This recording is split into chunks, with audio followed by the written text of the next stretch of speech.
ഇതിനകത്ത് ഈ പറയേണ്ട രീതി ഒരു ഇല്ലേ, നമ്മൾ ഒരാളോട് ഏത് രീതിയിൽ അത് നമ്മൾ ഇപ്പം നിങ്ങൾ FCRI വിഷയവുമായി ബന്ധപ്പെട്ട് ദീപികയ്ക്കെതിരെ പറയേണ്ട രീതി പറഞ്ഞു. പക്ഷേ PC ജോർജിൻ്റെ ഭാഗത്തുനിന്ന് എന്താ അങ്ങനെ ഒരു ഇതില്ലാത്തത്? അതങ്ങ് അത് അദ്ദേഹത്തിൻ്റെ ശൈലിയാന്ന് പറയുന്നത് വിടുന്നത് ശരിയാണ്? ചേട്ടൻ എൻ്റെ കൂടെ വാ, കൊന്നിട്ട് കുറച്ച് നേരം അവിടെ ഇരുന്ന് ശൈലി ഒന്ന് പുള്ളിക്ക് പഠിപ്പിച്ചു കൊടുക്കുക. അല്ല ഞാനെന്ത് പറയാനാണ്. അപ്പോൾ അദ്ദേഹത്തിൻ്റെ ശൈലി അങ്ങനെയാണെന്ന് ചേട്ടൻ ഇപ്പോഴാണോ മനസ്സിലായത്? അദ്ദേഹം ഇപ്പോഴാണ് ഔട്ട് സ്പോക്കൺ എന്ന് ഓപ്പണായിട്ട് പറയുന്നൊരു മനുഷ്യന് വേറെ കേരളത്തിലാണ്. അദ്ദേഹത്തിൻ്റെ ശൈലി അതാണ്. പോളിഷ് ചെയ്ത് വർത്തമാനം പറയാൻ PC ജോർജിന് അറിയില്ല. അത് അദ്ദേഹം അങ്ങനെ പറഞ്ഞുകൊണ്ടേയിരിക്കും. അത് ഇനിയും പറയും. ഇപ്പോൾ ഇന്നും നിങ്ങൾ ചെന്നോ ഇതിനേക്കാൾ കൂടുതൽ പറയും അദ്ദേഹം. പക്ഷേ അത് ഒരു പച്ചയായ മനുഷ്യൻ്റെ വികാരങ്ങളാണ്. സ്വാഭാവികമായിട്ടും അദ്ദേഹത്തിൻ്റെ വികാരം എന്തുകൊണ്ട് അദ്ദേഹത്തിന് അത്തരം വികാരങ്ങൾ ഉണ്ടാകുന്നു അത് നമ്മളൊന്ന് പഠിക്കണം. ഈ ജോർജ് ചേട്ടൻ ഇന്നലെ പറഞ്ഞു ചില മെത്രാന്മാരുടെ നിലപാടുകൾ കോൺഗ്രസ്സുകാരെ പോലെയാണെന്ന് പറഞ്ഞു. അതിനോട് യോജിക്കുന്നുണ്ട്. വിമർശനം വന്നു. അതോടൊപ്പം തന്നെ ഒരു കാര്യം കൂടി, ഈ റിസൾട്ട് അല്ലെങ്കിൽ തെരഞ്ഞെടുപ്പ് കഴിഞ്ഞ തൊട്ട് പിന്നാലെയാണ് ഈ വിമർശനം. വിചാരിച്ച പോലെ സഭാവോട്ട് ഒരു പിന്തുണ കിട്ടാത്തതുകൊണ്ടാണ് ഇത്തരത്തിലുള്ള വിമർശനങ്ങൾ വരുന്നത്. അങ്ങനെ ഒരു ചർച്ച കൂടി ഇപ്പോൾ നടക്കുന്നുണ്ട്. ഇന്നലെ ഞാനത് വിചാരിച്ചു. ഇപ്പോൾ ഷോൺ ജോർജ് പാലായിൽ വോട്ടൊന്നും കിട്ടാത്തതുകൊണ്ട് തോക്കുന്നതിന് മുൻകൂർ ജാമ്യം എടുക്കുന്നതാണ് എന്നത് കയ്യിലിരുന്നാൽ മതി. ഷോൺ ജോർജിന് പാലായിൽ ക്രൈസ്തവ പിന്തുണ നന്നായി കിട്ടി. ആ വോട്ടുകൾ നിങ്ങൾക്ക് വോട്ടെണ്ണുമ്പോൾ മനസ്സിലാവും. മാത്രമല്ല വളരെ നിഷ്പക്ഷമായി, സത്യസന്ധമായി പറയുന്നു, വളരെ നിഷ്പക്ഷമായ നിലപാടാണ് പാലാ രൂപത. 3 സ്ഥാനാർത്ഥിമാരും പാലാ രൂപതക്കാരാണ്. ഞാനും അതെ, മാണിസികാപ്പനും അതെ, ജോസ് കെ മാണി അതെ. 3 പേരോടും കൃത്യമായ സമദൂരം എന്താണെന്ന് പാലാ രൂപത കണ്ടുപിടിക്കണം. അത് എനിക്കറിയില്ല. കാരണം അദ്ദേഹത്തിന് എന്തുകൊണ്ടാണ് ആ ഫീലിംഗ് ഉണ്ടായത്? ഇനി അങ്ങനെ ഒരു സംഭവം അവിടെ ഉണ്ടായോ, അതോ അദ്ദേഹത്തെ ആരെങ്കിലും തെറ്റിദ്ധരിപ്പിച്ചാണോ? ഇതിനെക്കുറിച്ചൊക്കെ ഞാൻ പഠിച്ചിട്ട് പറയാം എന്താണ് കാര്യം. അത് അദ്ദേഹത്തെ തെറ്റിദ്ധരിപ്പിച്ചതാണെങ്കിൽ തീർച്ചയായിട്ടും അതിന് പരിഹാരം ചെയ്യും. നേരെ മറിച്ച് അദ്ദേഹം പറയുന്നത് ശരിയാണെങ്കിൽ അതും സഭയെ അറിയിക്കും. പക്ഷേ ഒരു കാര്യം, ഇതിനകത്ത് ഈ പറയേണ്ട രീതി ഒരു ഇല്ലേ, നമ്മൾ ഒരാളോട് ഏത് രീതിയിൽ അത് നമ്മൾ ഇപ്പം നിങ്ങൾ FCRI വിഷയവുമായി ബന്ധപ്പെട്ട് ദീപികയ്ക്കെതിരെ പറയേണ്ട രീതി പറഞ്ഞു. പക്ഷേ PC ജോർജിൻ്റെ ഭാഗത്തുനിന്ന് എന്താ അങ്ങനെ ഒരു ഇതില്ലാത്തത്? അതങ്ങ് അത് അദ്ദേഹത്തിൻ്റെ ശൈലിയാന്ന് പറയുന്നത് വിടുന്നത് ശരിയാണ്? ചേട്ടൻ എൻ്റെ കൂടെ വാ, കൊന്നിട്ട് കുറച്ച് നേരം അവിടെ ഇരുന്ന് ശൈലി ഒന്ന് പുള്ളിക്ക് പഠിപ്പിച്ചു കൊടുക്കുക. അല്ല ഞാനെന്ത് പറയാനാണ്. അപ്പോൾ അദ്ദേഹത്തിൻ്റെ ശൈലി അങ്ങനെയാണെന്ന് ചേട്ടൻ ഇപ്പോഴാണോ മനസ്സിലായത്?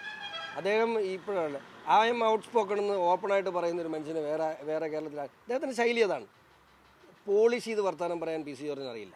അത് അദ്ദേഹം അങ്ങനെ പറഞ്ഞുകൊണ്ടേയിരിക്കും. അത് ഇനിയും പറയും. ഇപ്പോൾ ഇന്നും നിങ്ങൾ ചെന്നോ ഇതിനേക്കാൾ കൂടുതൽ പറയും അദ്ദേഹം. പക്ഷേ അത് ഒരു പച്ചയായ മനുഷ്യൻ്റെ വികാരങ്ങളാണ്. സ്വാഭാവികമായിട്ടും അദ്ദേഹത്തിൻ്റെ വികാരം എന്തുകൊണ്ട് അദ്ദേഹത്തിന് അത്തരം വികാരങ്ങൾ ഉണ്ടാകുന്നു അത് നമ്മളൊന്ന് പഠിക്കണം. ഇത്രയും ഓപ്പണായിട്ട് ആരുമില്ലാതെ സഭയുടെ കൂടെ നിൽക്കുമ്പോഴും ഓപ്പണായിട്ട് സഭയ്ക്ക് വേണ്ടി, ഇപ്പോഴല്ല, ഈ ദീപികയ്ക്ക് വേണ്ടി PC ജോർജിൻ്റെ യുദ്ധം തുടങ്ങിയത് ഫാരിസ് അബൂബക്കറിൻ്റെ കാലത്താണ്.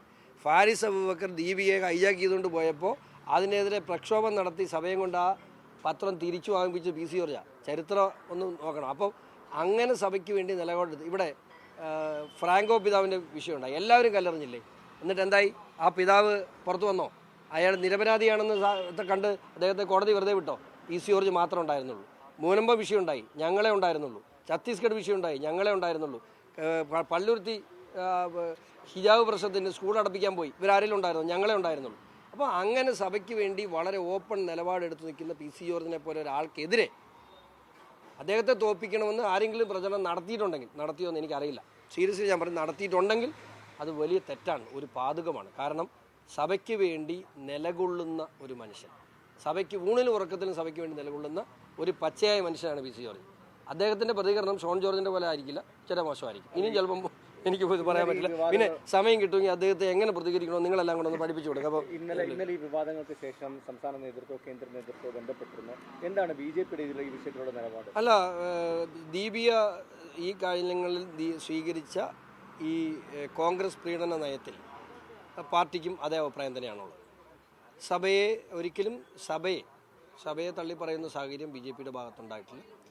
അത് ഷോൺ ജോർജിൻ്റെ ഭാഗത്തുനിന്ന് ഉണ്ടാകില്ല എന്ന് അവർക്ക് നല്ല ബോധ്യമുണ്ട്. ഞാൻ പറയില്ലേ, ഈ സഭയെ ആരെങ്കിലും കൂട്ടിക്കൊണ്ട് കെട്ടരുത്. അത് അങ്ങനെയല്ല. സഭ നിഷ്പക്ഷമായ നിലപാട് സ്വീകരിച്ച് തന്നെയാണ് പോയിട്ടുള്ളത്. ചില വ്യക്തികളുണ്ടാകാം. ഞാൻ പറഞ്ഞില്ലേ, സഭയുടെ മനസ്സിലുണ്ടാകേണ്ടത് യേശുക്രിസ്തുവാണ്. ചിലർക്ക് മനസ്സിൽ കോൺഗ്രസ് ഉണ്ട്.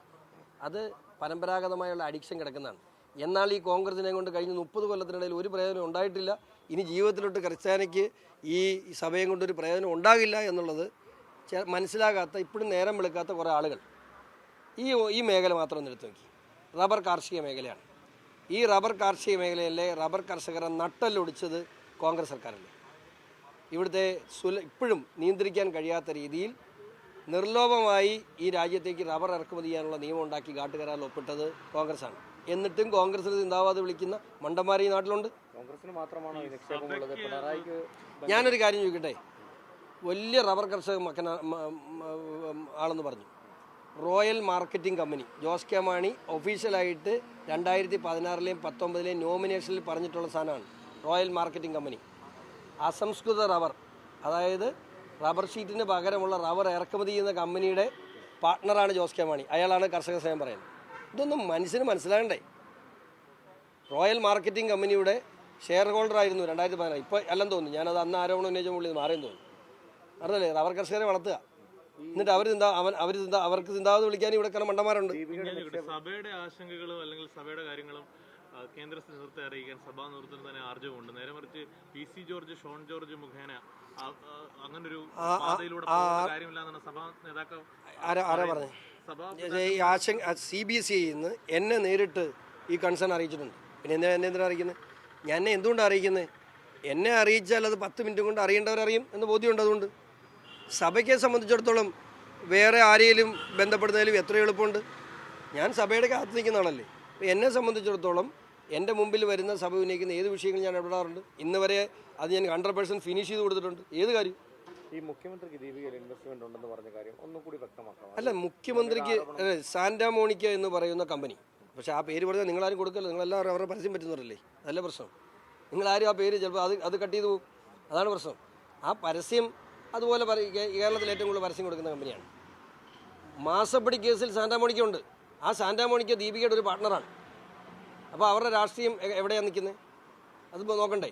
സാന്റാമോണിക്കയ്ക്ക് കൊല്ലത്ത് ദീപികയുടെ 30 സെൻറ്റ് സ്ഥലം ചുളു വിലയ്ക്ക് സാന്റാമോണിക്കയ്ക്ക് എഴുതി കൊടുത്തു. ആരോട് ചോദിച്ചിട്ടാ? ഇത് ആരുണ്ടാക്കിയ പൈസയാണ്? ഇവിടുത്തെ പാവപ്പെട്ട ക്രിസ്ത്യാനി അവൻ്റെ പശുവിനെ വിട്ടതും കുടുക്ക് പൊട്ടിച്ചതിനകത്ത് നിന്ന് വീതം കൊടുത്ത പൈസയാണിത്.